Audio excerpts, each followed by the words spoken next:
Good morning, YouTube. Welcome back to the channel. This is IMAX Sports, another football video, and today I'm going over my 2022 to 2023, my 2023 to 2024 NFL playoff and Super Bowl predictions for Super Bowl 58.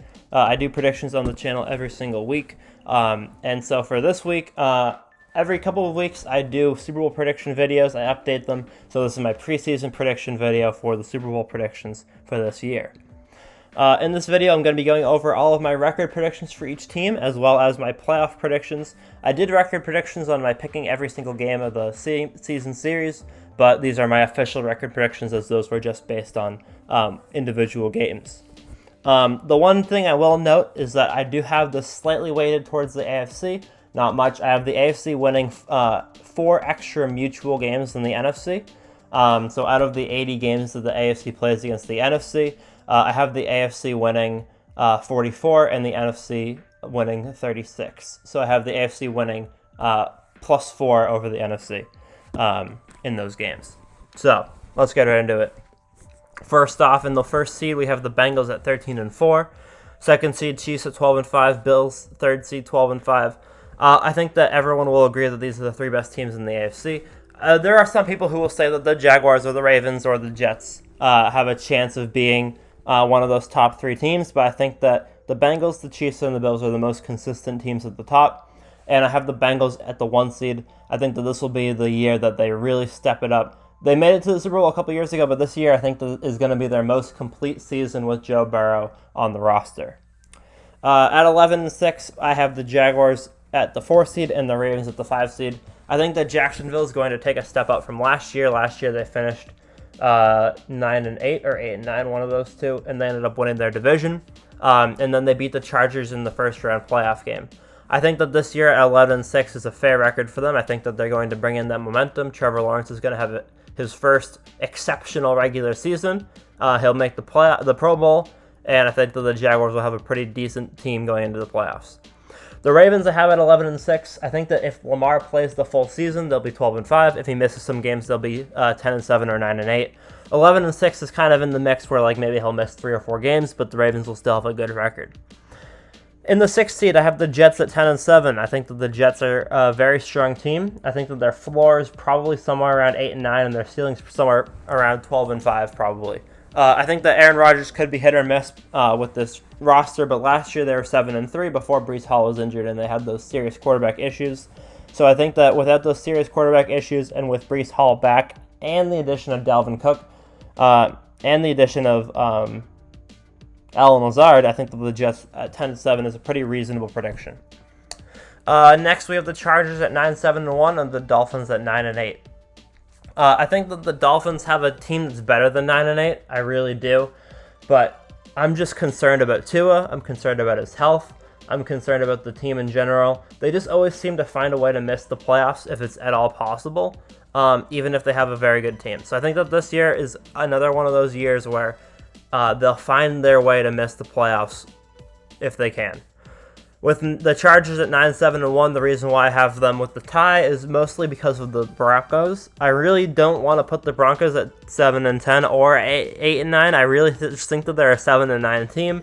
But since we're on the 17-game season and not the 16-game season, I added an extra tie for the Broncos and the Chargers just so that we could get the Broncos to that 7-9 spot. Next, we have the Titans, Patriots, and Browns at 8-9. All 3 of these teams, I think, could make the playoffs, and all 3 of these teams, I think, could be terrible. That's why they're all 8-9.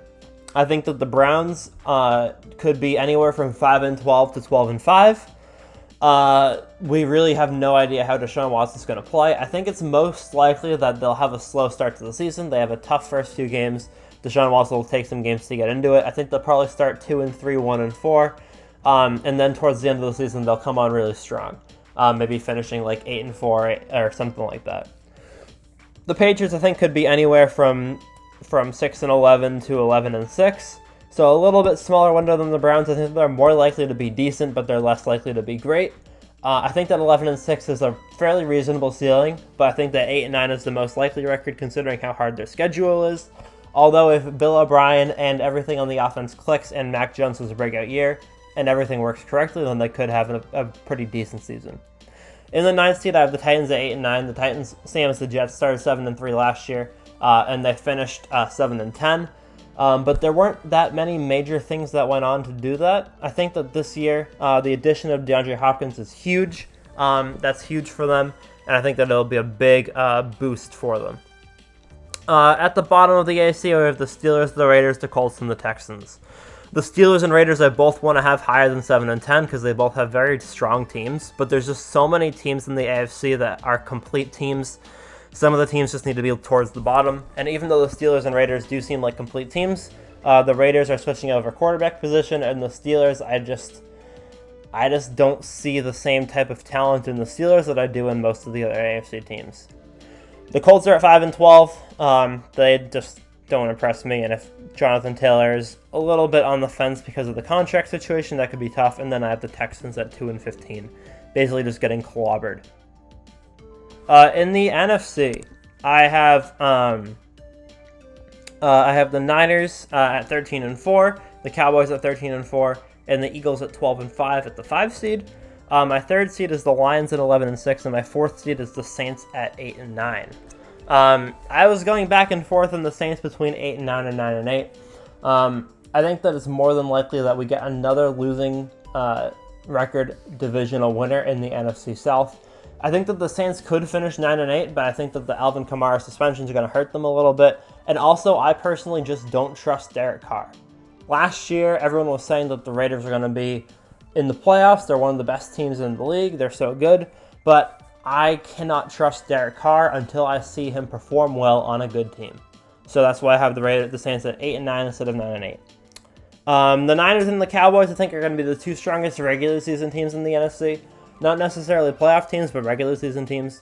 I think that the Niners are going to have a fresh start this year with Brock Purdy for the full season instead of being wishy-washy with Jimmy Garoppolo at the beginning of the year. I think that this year they're going to have a very consistent season, and I think that Brock Purdy will be nice and fresh going into the playoffs. And with the Cowboys, I think that without their quarterback issue, though Dak Prescott being injured, I think that the Cowboys are in the running for the top seed in the NFC. And then the Lions at 11-6. I think 11-6 is the most fair record for the Lions. I think that they could really realistically finish anywhere up to 13-4 just because their schedule is so easy. But they could also finish 10-7 or 9-8. I think that they will most likely win their division, but it will be tough. The Vikings will give them a run for their money, but I think that the Lions have the most complete team in that division.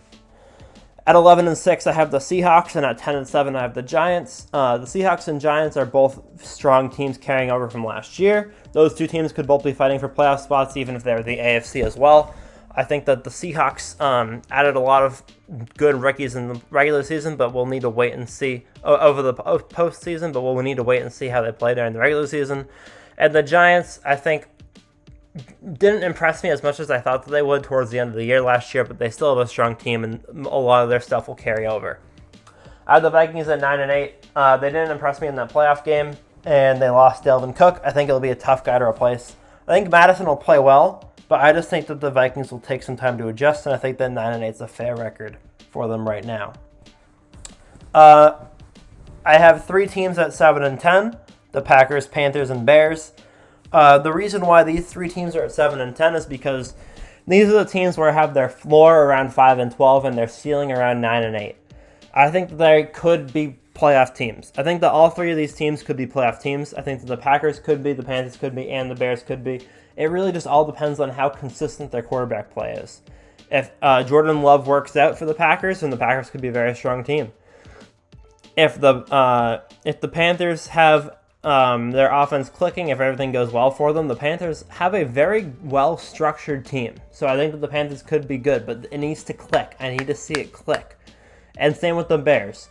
The Bears have Justin Fields, who's very impressive.